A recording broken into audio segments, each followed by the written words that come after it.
Well, I know you were a lover of comics, and I will say I love New Superman. You reinvented that character that we all know in such a beautiful, beautiful way. And you talk about your love of comics. I mean, when you were, a kid growing up, what were your favorite comics? How did comics inspire you to, read other things as well too?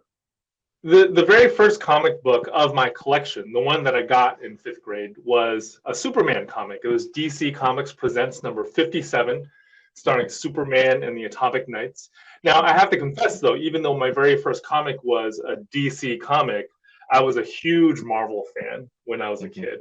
For whatever reason, I just thought Marvel was cooler than DC. I don't think that anymore because I work for DC now. but I did when I was a kid. Gene, X-Men 137 broke my heart. I think it's the first time a book ever made me cry. I have to admit.